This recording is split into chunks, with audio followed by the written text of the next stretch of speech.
सभी भाइयों को नमस्कार, राम राम, जय श्री राम। मैं आपका अपना संजय कोचर, न्यूज़ 24 भारत में आप सभी का हार्दिक स्वागत है, अभिनंदन है।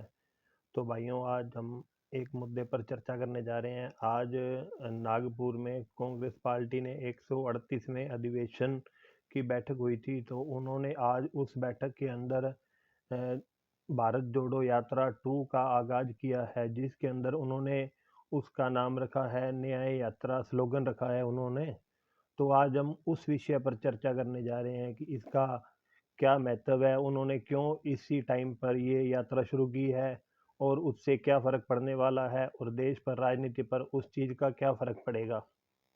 भी तो सबसे पहले इन्होंने भारत जोड़ो यात्रा 2 शुरू कर दी, उसका स्लोगन रख दिया न्याय यात्रा और स्लोगन रख दिया है तैयार हम। तो इसका क्या मैटर हुआ, क्या मुद्दा हुआ, अभी हमें एक बात समझ नहीं आई कि ये जो इन्होंने स्लोगन रखा है, ये इंडी गठबंधन का रखा है, इंडी गठबंधन के लिए है, आई एन डी डॉट वाला इंडी वाला, या फिर गांधी परिवार की कांग्रेस के लिए है। अगर ये बात गठबंधन की है तो उसके लिए कुछ कंडीशन होती हैं, सब दल बैठते हैं, उनके बीच में बात बोली जाती है, ऐसे खुद के मन से खुद की तरफ से बात नहीं बोली जाती। तो इन्होंने गठबंधन के अंदर ना तो कोई अभी सीटों का बंटवारा किया, जो संसद की लोकसभा की सीटों में जो इनका बंटवारा अक्टूबर में होने वाला था, जो आज तक नहीं हुआ। ना इन्होंने अभी तक पीएम फेस लागू किया, ना इन्होंने कन्वीनर का फैसला हुआ, ना इनका कॉमन मिनिमम पर फैसला हुआ। तो इनको जनता ने तो कहा नहीं कि तुम बोलो या तुम कन्वीनर बनाओ ना बनाओ, तो ये तो तुम सब अपनी मर्जी से कर रहे हो, करो ना करो, ये तो सब एक महीने में करने वाले थे, इन्होंने किया नहीं। अब जनता ने तो कहा ना करो ना करो।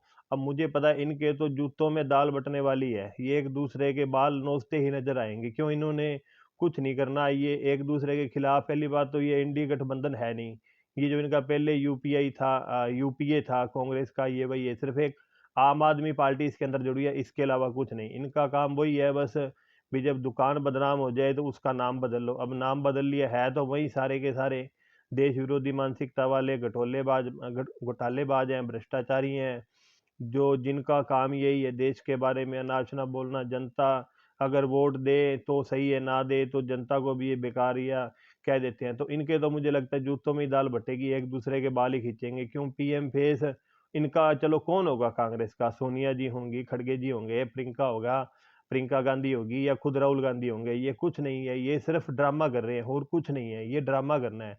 ये कभी वायनाड भाग जाते हैं। अब देखो, ये यूपी के अंदर 76 सालों से इनका राज रहा है, यूपी के अंदर 76 साल ये रहे।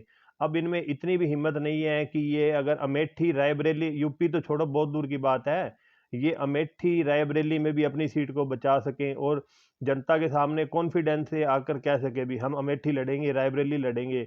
कभी कहते हैं प्रियंका जी वाराणसी से लड़ेंगी, तो भाई लड़ना है तो लड़ो, पीएम फेस करो अपने, या चुनाव लड़ो। अब देश के यशस्वी प्रधानमंत्री गुजरात से आकर यूपी में चुनाव लड़े, और आज जो 76 सालों से राजनीति में रहा, जिनका दबदबा रहा 76 सालों में उत्तर प्रदेश के अंदर, आज उनके अंदर इतनी भी हिम्मत नहीं है कि वो अपनी 2 सीटें खुद की बचा सकें और उसके अंदर चुनाव लड़ सके। इन्होंने करना कराना कुछ है नहीं, सिर्फ जनता को बेवकूफ बनाना है, जनता का टाइम खराब करना है। अब ये वायनाड भागेंगे और कुछ नहीं है।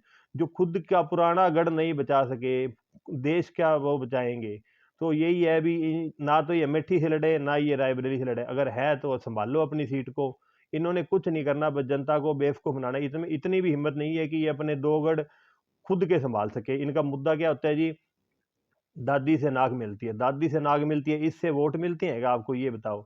आप तो हमेशा कोई वोट ना दे देश के बारे में गलत कह देते हो, तो नाक मिलने से कभी वोट थोड़ी मिल जाएगा। अगर हिम्मत है तो आप अमेठी में चुनाव लड़ो। ऐसे थोड़ी होता है कि आप कोई कभी उत्तर का मुद्दा बनाएंगे, कभी दक्षिण का, कभी किसी चीज का। तो इन्होंने कुछ नहीं करना। इनका मेन मुद्दा ये, जब जहां तक मुझे पता है, इस ये इनका पहला मुद्दा तो ये हर 6 महीने बाद राहुल गांधी को रीलॉन्च करते हैं, रीवोट करते हैं।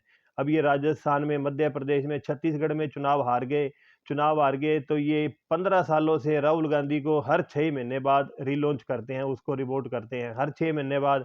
कभी कौन सी यात्रा, कभी विदेशों में चले गए, कभी कहाँ चले गए, कभी कौन सी यात्रा कर ली, कभी कौन सी रैली कर ली, उसके अंदर बस भी कोई ना कोई मुद्दा इन्होंने करना ही करना है। इन्होंने ना काम करना ना करना देना, नए नए मुद्दे, नई नई बातें लेकर आते हैं और कुछ नहीं है इनके, इनको बोलने को इनके पास। इनको सबको पता है भी हमको वोट तो जनता देने वाली है नहीं, इनकी इनकी बातें हास्यास्पद होती हैं या देश के लिए घातक होती हैं, यही होता है इनके पास। अब इनकी आप बात समझिए, 14 जनवरी से 20 मार्च तक की यात्रा है, 20 मार्च को खत्म होगी।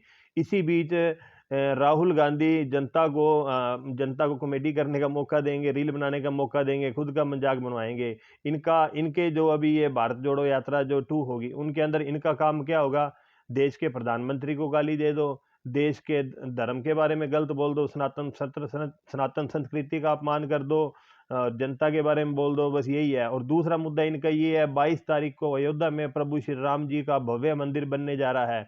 तो 22 तारीख को जब मंदिर का उद्घाटन होगा, उससे एक हफ्ता पहले देश का जितना भी मीडिया है वो अयोध्या को कवरेज करेगा, प्रभु श्री राम जी के अयोध्या में जो भव्य मंदिर बन रहा है उसको कवर करेगा। तो इनके दिमाग में ये चल रहा है कि सारी कवरेज अयोध्या में राम मंदिर को ना मिले या भाजपा को ना मिले, तो थोड़ा सा मीडिया में रहने के लिए इन्होंने ये यात्रा शुरू कर दी, भी हम भी मीडिया में बने रहें, भी सारी कवरेज राम मंदिर को भाजपा को ना मिले। इनका मेन मकसद यही है यात्रा शुरू करने का, और कोई इनका मकसद नहीं है यात्रा शुरू करने का। बस इनको यही है, भी सारी जो कवरेज है वो राम मंदिर को अयोध्या में जो राम प्रभु श्री राम जी के मंदिर में होगी, इतना बड़ा देश का विदेश का मीडिया कवर करेगा। तो इसको ये है भी मैं भी उन बीच में सुर्खियों में रहूं, मैं कुछ ना कुछ बोलता रहूं, जो मुद्दा बनता रहे, बात विवाद विवाद होता रहे और सब चर्चा करते रहे, डिबेट होती रहे, राम मंदिर पर कोई बात ना करे और मैं कुछ बोलूं।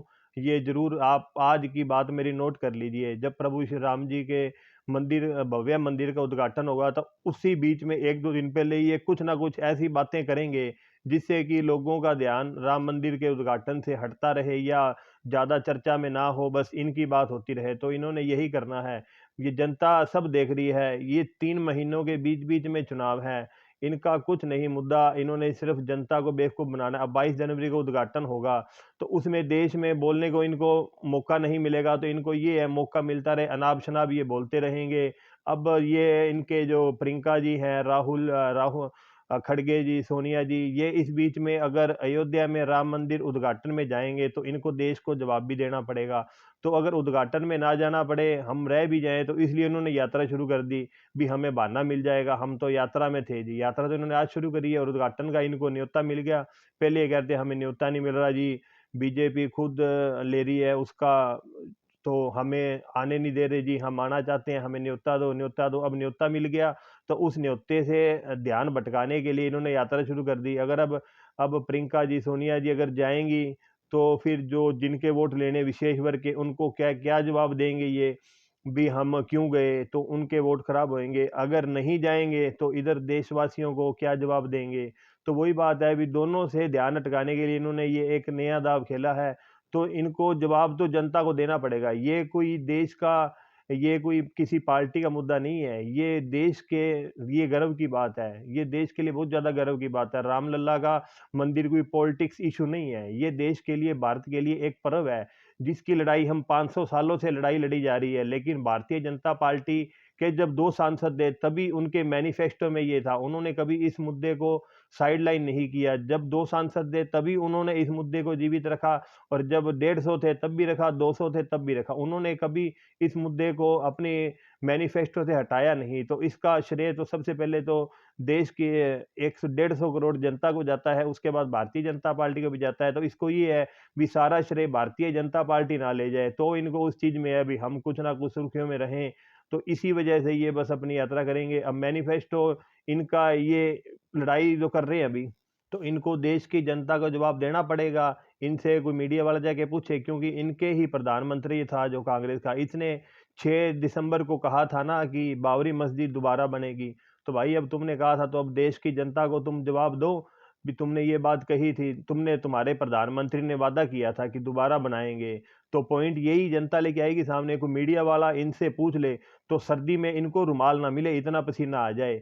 तो ये अगर जाएंगे तो भी इनको जवाब देना पड़ेगा, नहीं गए तो भी जवाब देना पड़ेगा, क्योंकि ये अपनी राजनीति के अंदर देश, धर्म और सनातन संस्कृति को ले आते हैं। तो भाई तुमने अभी नहीं राजनीति करनी है, राजनीति के अंदर तुम देश के जो भव्य मंदिर बन रहा है उसके अंदर अपनी राजनीति अगर करोगे, तो मंदिर अपनी जगह है, आस्था अपनी जगह है। अगर तुम्हारी आस्था है प्रभु श्री राम में या सनातन धर्म में है, तो भाई तुम्हें जाना चाहिए। तो जनता भी इनसे पूछे तुम आज तक काशी क्यों नहीं गए, मथुरा क्यों नहीं गए, जब तुम्हें कहीं जाना होता है। अब तुम कह रहे तो जी हम सोचेंगे। इनके जो अभी मैंने प्रवक्ता का भी बयान सुना था, तो वो इनका प्रवक्ता कह रहा था जी 22 तारीख को बताएंगे, 22 तारीख को स्टैंड लेंगे। वो स्टैंड कोई बस वाला होता है कि स्टैंड लेंगे?